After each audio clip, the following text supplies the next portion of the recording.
네, 그러면 이제 정치학을 실제 어떻게 공부하고 또 정치학 공부의 시간이나 이런 부분들을 어떻게 운영했는지에 관한 이야기를 좀 들어보도록 하겠습니다. 한경수 씨는 제가 개인적으로 이 답안 특강에서 답안 굉장히 열심히 쓰고 또 잘 만든 답안들을 제가 보고 거기에 이제 코멘트도 해드리고 했었거든요. 그래서 정치학 준비를 얼마나 열심히 했고 철저하게 했는지 이걸 굉장히 잘 알고 있는데 그 답안을 봤을 때 가지고 있는 본인의 아주 좋은 장점들이 있고 또 반면에 이제 본인 답안에 좀 약점도 있었거든요. 이런 부분들을 가지고 좀 구체적으로 정치학 공부하는 것과 관련해서 그리고 좋은 점수를 얻기 위한 방법들 그런 부분에 대해서 좀 이야기를 해보도록 하겠습니다. 그러면 첫 번째 질문을 드릴게요. 본인이 정치학 답안 쓸 때 가장 자신이 있었던 부분이나 혹은 본인이 갖고 있는 본인만의 전략이 있다면 어떤 게 있었는지 말씀해 주시죠. 네, 일단 가장 자신 있었던 부분이 두 가지가 있었는데요. 앞서 말씀드렸던 것처럼 대학원 진학을 좀 고민하다 보니까 그 학사 졸업 논문을 2번이나 이제 쓰고서 졸업을 했었어요. 그래서 제가 좀 학문적인 글쓰기에 좀 약간 훈련이 되어 있었다는 점에서 글쓰기가 어렵지 않았고 좀 자신 있다. 이 점이 이제 하나의 장점이었다고 생각을 하고요. 그다음 두 번째로는 제가 장기간 동안 좀 정치학 뉴스라든가 정치적 뉴스라든가 뭐 정치적 사건 이런 거에 관심을 많이 갖고서 좀 뉴스들을 많이 봐왔는데 그런 부분 때문에 정치학 답안지를 쓸 때 사례 같은 거를 이제 사용하는 능력이 좀 많이 되어 있었다라는 점이 가장 자신이 있었던 부분이었던 것 같습니다. 답안 특강을 수강할 때 그 남들은 잘 쓰지 못하는 그런 사례들을 좀 많이 수월하게 꺼내서 사용을 했었던 것 같아요. 맞아요. 그때 이제 같이 공부했던 그 학생들이 상당수 이제 합격을 했잖아요. 그 해 다음에 이렇게 합격을 많이 했는데 그 한경수 씨 답안이 다른 답안들과의 차별점은 그 엄청난 양의 사례들을 잘 소화해서 설명했다는 게 아주 인상적으로 잘 돋보였던 부분이죠. 두 번째 질문을 드릴게요. 본인이 입법고시에서 좀 더 점수가 높게 나왔거든요. 그러면 그동안 이제 입법고시에서 점수가 어떻게 됐는지랑 또 5급 공채 시험에서는 정치학 점수가 어떻게 나왔었는지 좀 설명해 주십시오. 네, 그 23년 입법고시 때 제가 80.33이 나왔고요. 그때 제 기억으로는 통계 자료 봤을 때 합격자 평균 점수랑 좀 많이 비슷하게 나왔던 점수였습니다. 24년, 그러니까 작년 입법고시 때는 제가 정확히 72.66점이 나왔는데 그때 평균에서 최고 득점자가 아마 73.33이었을 거예요. 그래서 그 상당히 높은 점수를 이제 받았었습니다. 근데 반면에 23년 5급 공채 기준으로는 62.66이 나왔고 이게 합격자 평균보다 조금 낮은 정도였던 걸로 기억을 해요. 그 다음에 24년 5급 공채에서는 67점이 나왔고요. 이거는 그 작년 합격생 평균보다 조금 높았던 점수였던 걸로 기억을 합니다. 그러면 입법고시 점수는 평균보다 좀 높거나 아니면 많이 높거나 하고 5급 공채 시험은 이제 평균적인 정도의 점수를 받았다는 거네요. 그러면 이런 점수의 차이는 본인이 생각하기에 어떤 부분에서 이런 차이가 났는지. 제 생각에는 그 채점자분들의 물리적 한계가 가장 큰 차이점을 그 차이점을 가져오는 가장 큰 원인이었다고 생각을 합니다. 제가 대학 모의고사 같은 데서 정치학 답안지도 많이 쓰고 그다음에 선생님 답안 특강 들으면서도 답안지 채점을 많이 받았는데요. 제 답안지를 충분히 읽어주고 그다음에 그거에 대해서 충분한 시간을 들여서 평가를 내려주시는 분들 같은 경우는 대부분 호평을 해주셨어요. 점수 기준으로 거의 80점 전후의 점수들을 대부분 저한테 부여를 해주셨는데 그게 제 생각에는 입법고시에서 받은 점수랑 많이 비슷했던 것 같습니다. 반면에 이제 5공채 같은 경우는 그 입법고시는 100부 정도의 채점 분량인 반면에 5공채는 거의 1000부에 가까운 채점을 이제 해야 되거든요, 교수님들이. 그러다 보니까 이제 그 답안지를 꼼꼼하게 읽어줄 물리적인 여유라든가 이게 없는 것 같아요. 그러니까 제 답안지에서는 조금 일반론적인 부분이라든가 이론적인 부분이 많이 약했을 텐데 그러다 보니까 교수님들이 읽는 순간에는 일반론적이거나 교과서적인 내용들이 잘 안 보이는 답안지에 대해서는 점수가 조금 낮게 부여될 수밖에 없지 않았을까. 반면에 입법고시라든가 뭐 답안 특강이라든가 이런 데서는 제 답안지를 처음부터 끝까지 세세하게 읽어주시니까 제가 이제 아까 선생님께서 말씀드렸던 것 같은 사례라든가 이런 정치적 문제의식이라든가 이런 부분이 잘 녹여져 있는 게 보였을 거라고 생각을 해요. 그러다 보니까 이제 제 답안지가 그런 상황에서는 좀 더 높은 평가를 받았던 거라고 생각을 합니다. 네, 맞습니다. 그 입법고시가 응시자 수가 상대적으로 좀 적고요. 또 입법고시 응시자 수가 적다 보니까 출제위원분들께서 국제정치학 문제를 굉장히 어렵게 내세요. 2024년도 입법고시 문제에 그 중위수 투표 모델 같은 경우는 좀 기계적이면서 사실 학교에서 이 모델을 배우지 않으면 잘 안 다루는 그런 모델을 이제 만들기도 했거든요. 그래서 좀 어찌 보면 까다롭게 내고 꼼꼼하게 채점하고 하는 부분들이 있는 것 같습니다. 그 지금 말씀하신 부분이 맞는데 본인 생각에 그런 부분들이 좀 더 구체적으로 이제 어떤 면에서 유리했는지 이 부분을 좀 이야기해 주시죠. 저는 개인적으로 입법고시 환경이 저한테 훨씬 유리했던 환경이라고 생각을 하고요. 입법고시 문제가 아무래도 떨어뜨려야 되는 그게 좀 높아요. 그러니까 오공채 같은 경우는 경쟁률이 한 7대1, 6대1 이 정도 되는데 입법고시는 16배수니까 거의 16대1 수준으로 이제 경쟁을 하거든요. 그러다 보니까 아무래도 조금 문제의 난이도가 높게 나오는 게 맞는데 그런 문제일수록 저는 제가 기존에 갖고 있던 그 정치학적 배경 지식을 활용하는데 되게 유리한 환경이었다고 생각을 합니다. 그래서 브리타가 많이 나오거나 어려운 문제가 많이 나올수록 그 제가 원래부터 알고 있던 정치적 사건이랑 엮어가지고 글을 쓴다거나 아니면은 제가 이제 평소에 갖고 있던 정치적 문제 의식을 담아서 글을 쓰는 게 가능했었어요. 그러다 보니까 조금 더 그 저한테 유리한 환경으로 문제가 나왔던 것 같고요. 입법고시가 오공채에 비해서 분량이 훨씬 길었거든요. 그러니까 작년 같은 경우는 CBT가 입법고시에 도입된 이후에 분량이 물리적으로 거의 2배 늘어났었어요. 근데 저는 오히려 이제 평소에 정치적으로 생각을 하거나 이런 것들이 많이 돼 있다 보니까 할 말이 많았는데 그걸 줄이는 거가 고생이었던 상황에서 그거에 분량을 많이 넣을 수 있게 환경이 달라지니까 제가 하고 싶은 말들 다 넣어서 쓸 수 있었다는 게 조금 저에게 좋게 작용하지 않았을까 생각을 합니다. 네, 그 중요한 포인트인데 입법고시에서 이제 처음 그 컴퓨터로 이 답안을 쓸 수 있게 해줬기 때문에 기존에 그 손으로 쓰는 10페이지짜리 쓰는 시간보다는 훨씬 쓸 수 있는 분량이 좀 늘어나게 됐고 그게 본인한테는 굉장히 유리하게 작동했다는 거네요. 향후에 그 컴퓨터로 시험을 보게 된다고 하면 입법고시나 또 나중에는 행시도 아마 5급 공채도 그런 식으로 이제 변할 여지가 있는데 그렇게 되면 그때 공부 방법으로는 그렇게 평상시의 내용들을 좀 잘 숙지하고 있고 관심들을 좀 가지고 있으면서 양을 늘릴 수 있을 그런 이제 공부가 좀 되는 게 중요한 포인트가 되겠네요.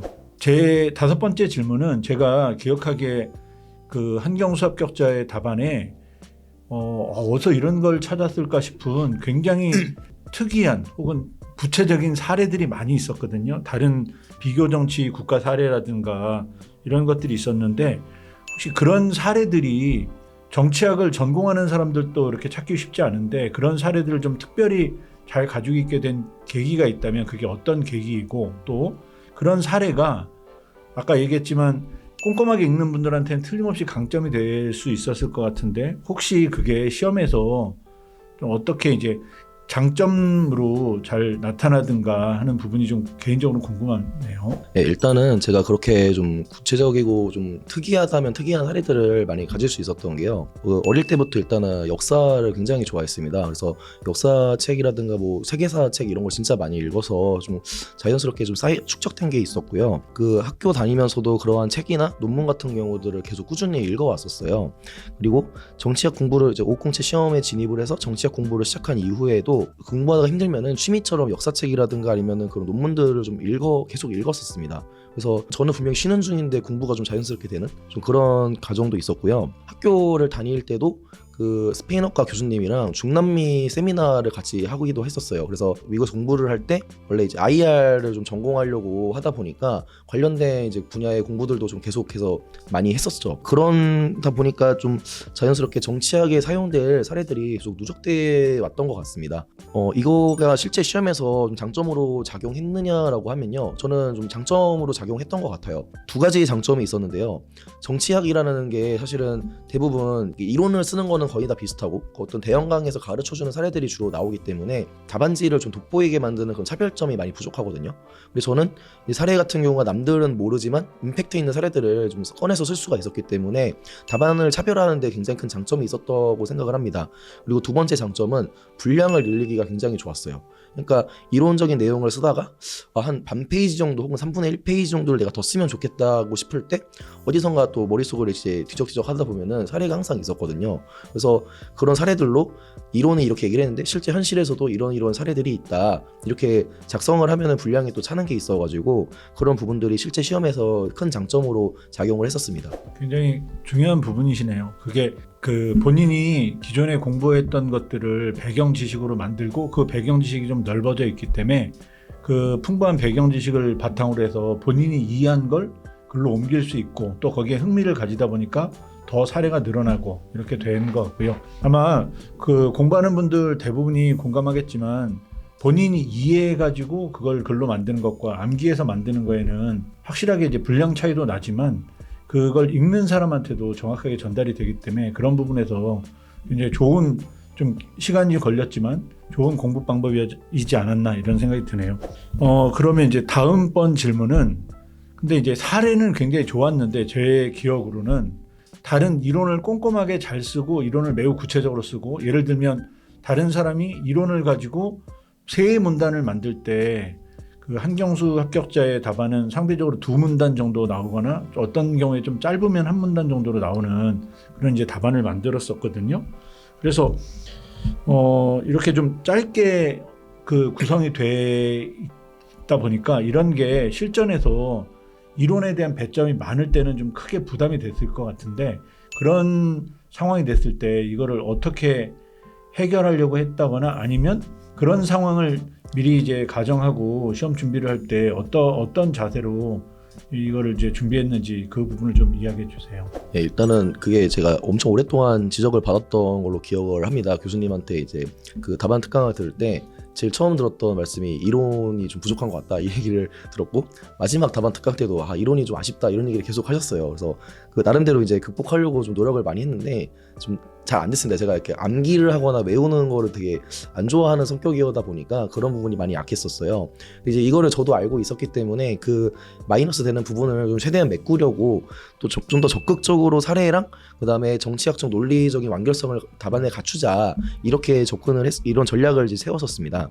그래서 글의 논리 구조는요, 서술이 좋으면은 그게 또 잘 드러나잖아요. 그래서 그거를 글이 좀 술술 읽히게 만드는 서술 방식을 조금 많이 그렇게 글을 쓰려고 노력을 많이 했고요. 그다음에 그 논리 구조를 보여주는 과정에서 사례들이 되게 임팩트 있는 사례들을 집어 넣으면은 또 채점자분이 약간 이론이 좀 약하긴 한데 그래도 이 친구의 답안은 굉장히 재밌고 또 이 사람이 정치적인 생각을 많이 하는 사람이구나, 좀 그런 인상을 좀 줄 수 있는 그런 답안지로 만들려고 좀 많이 그 전략을 좀 세워서 이제 대비를 했었습니다. 그것도 아주 좋은 전략이었네요. 이론이 좀 약하면 상대적으로 이게 좀 약간 주눅이 들거든요. 이 시험이라는 게 시험에서 이론이 차지하는 비중이 최소한 50% 정도는 되기 때문에 그 페이지를 채워야 되는 부담이 있는데, 그거를 이제 도면을 잘 짜고 설계도를 잘 짜고 그 설계도에 논리 구조를 잘 심어서 내가 얼마나 논리적인가 그리고 얼마나 구체적인 사례가 있는가 이런 걸로 이제 본인의 강점을 살리면서 그 문제를 풀어가려고 한 부분은 굉장히 인상적이고 아마 다른 분들한테도 좀 귀감이 될 수 있는 부분인 것 같습니다.